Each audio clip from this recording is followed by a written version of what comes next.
Capsey central association private security industry की governing council की meeting थी और इसमें देश भर के सारे जितने भी हमारे अध्यक्ष होते हैं और गवर्निंग काउंसिल के मेंबर हैं पूरे देश से आए थे। और आज की जो सबसे महत्वपूर्ण बात हुई है कि कैप्सी ने जो directorate of civil defence, home guard और फायर सर्विसेज उनके साथ एमओयू साइन किया है। उनके जो डीजी हैं, डायरेक्टर जनरल हैं, श्री विवेक श्रीवास्तव जी आईपीएस अफसर हैं, राष्ट्र के वो इसके इसी डिपार्टमेंट के डीजी हैं, वो जहां पधारे। उनके साथ उनके दो एडीजी हैं, उमेश शर्मा जी और संदीप कृष्ण जी, वो भी आए यहाँ पे। और हमारे साथ साथ कैप्सी के साथ साथ जो एसिस नाम की ऑर्गेनाइजेशन है, ये एशियन ऑर्गेनाइजेशन है, इसमें एशिया की जितनी बड़ी कॉरपोरेट कंपनियां हैं उनके सिक्योरिटी के जो मैनेजर हैं सब फौजी लोग हैं वहाँ पे, वो उनके सिक्योरिटी के डायरेक्टर होते हैं। वो भी हम तीन लोगों ने मिलके इस आज के एमओयू के ऊपर किया है। ये देश में कभी पहले नहीं हुआ है। ये ऑपरेशन सिंदूर के बाद जिस ढंग से युद्ध ने अपना नया शेप ले लिया है, अब युद्ध में लड़ाई जो है वो बॉर्डर पे कम होगी, मिसाइलों से ज़्यादा होने की संभावना हो भी रहा है। तो उस सारा जो क्षति होगी, जो हमले होंगे, वो अब बॉर्डर पे नहीं देश के अंदर होंगे। तो उन सारे देश को बचाने के लिए सिविल डिफेंस सबसे बड़ा इम्पोर्टेंट हो गया है। तो सिविल डिफेंस में आज जो हमारे लोग जो देश में तो कैप्सी के 1 करोड़ लोग हैं, हमारे जो सिक्योरिटी गार्ड ऑफिसर्स हैं, हम सारे के सारे जो भारत सरकार का जो सिविल डिफेंस का डिपार्टमेंट है उनसे मिलके हम ट्रेनिंग लेंगे, ट्रेन द ट्रेनर प्रोग्राम करेंगे। और हर कंपनी में जितने भी कर्मचारी हैं, जिस कंपनियों के बड़ी कंपनियों में, चाहे वो बड़ी कॉरपोरेशन है, मल्टीनेशनल कॉरपोरेशन है, बैंक्स हैं, रेस्टोरेंट हैं, होटल्स हैं, हॉस्पिटल हैं, हम लोग वहाँ भी जाके वहाँ के कर्मचारियों को ट्रेनिंग करेंगे। क्योंकि खतरा अब आपके सामने है।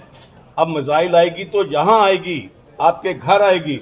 तो पूरे देश को इसके बारे में, सिविल डिफेंस के बारे में ट्रेनिंग देने का महत्वपूर्ण है। और प्रधानमंत्री ने सिविल डिफेंस को नंबर 1 उसके ऊपर रख दिया है, एजेंडा के ऊपर। और इस काम को करने के लिए सरकार ने 15,000 करोड़ रुपया खर्च करने का भी बंदोबस्त किया, ताकि हर व्यक्ति इस आने वाले जो मुश्किल है, जो सिंदूर में जो अभी तो विराम हुआ है, लेकिन युद्ध कभी भी हो सकता है, समर शेष है। आज का विषय हमारा यही था कि समर शेष है। White paper guiding the future, इसका क्या है? AIM cyber security. Cyber security का आपको बताऊं, वीडियो भेज देना। इसमें सबसे बड़ा आपको बताऊं कि प्रधानमंत्री ने भी अपने स्पीच में कहा है कि 10 करोड़ साइबर के अटैक हुए। 10 करोड़, ये अनथिंकेबल है कि 10 करोड़ साइबर के अटैक इंडिया पे हुए हैं। हमने उनको कई तो खराबी हुई, किसी को ठीक कर लिया। उसी के बचाव से के लिए आज हमने एक वाइट पेपर जो है ये एक इसको रिलीज़ किया है। ये वाइट पेपर है, ये इंडिया में पहली बार रिलीज़ हो रहा है। इसके अंदर जो प्राइवेट सिक्योरिटी इंडस्ट्री है उसके लोगों को साइबर के बारे में, आपके एआई के बारे में ट्रेन करना, कैसे ट्रेन करेंगे, क्या पढ़ाएंगे, ये पूरे की पूरी पहली बार ये रिलीज़ आज हो रही है। क्योंकि खतरा जो है अगर मिसाइल से है, उससे ज़्यादा खतरा वो है आपका साइबर से है, जो आपके अंदर हैक कर सकते हैं, आपका सारा सिस्टम खराब कर सकते हैं। तो ये आज इसको भी हम लोगों ने लॉन्च किया है। ये भी हमने जो श्री विवेक श्रीवास्तव जी आए हैं। और यहाँ पे दूसरा मुद्दा था हमारा लेबर का, जो लेबर कोड के ऊपर एक आज बड़ी चर्चा हुई है। और जो सेंट्रल के लेबर कमिश्नर है श्री के शेखर, वो यहाँ पे पधारे थे।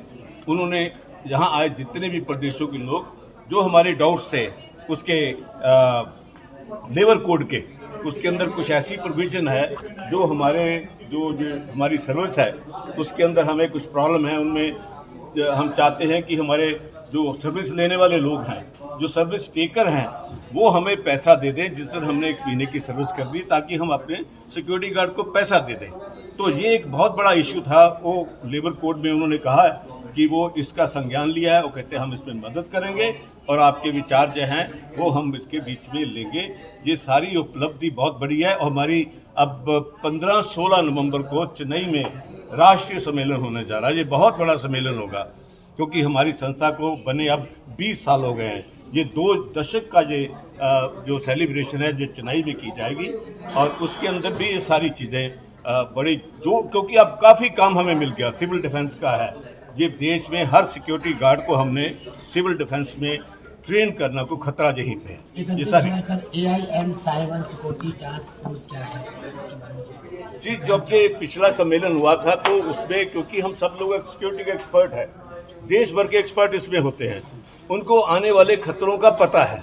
तो जब पता था कि ऐसे होने वाला है तो इसको साइबर में क्या होना चाहिए, एआई में क्या होना चाहिए, तो हमने उसकी एक टास्क फोर्स बनाई थी।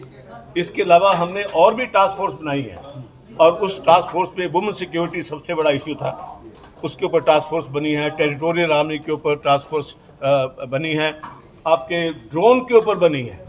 अब हमारे पास जितनी भी बड़ी बड़ी कंपनियां जो ड्रोन की ट्रेनिंग देती है वो सब कैप्सी की मेंबर बन रही हैं। हमने सरकार को कहा कि हम एक साल में जब जितना समय मिलेगा हम 2 लाख सिक्योरिटी के लोगों को ड्रोन वॉरियर बनाने वाले हैं। तो ये ड्रोन वॉरियर इतना बड़ा संख्या, क्योंकि हमारे पास संख्या बहुत है, हम ट्रेन कर देंगे तो देश की अंदरूनी रक्षा सुरक्षा के लिए कैप्सी बाकी लोगों से मिलके बड़ा अच्छा काम करेगा। आज का यही हमारा रेजोल्यूशन मिला। Thank you.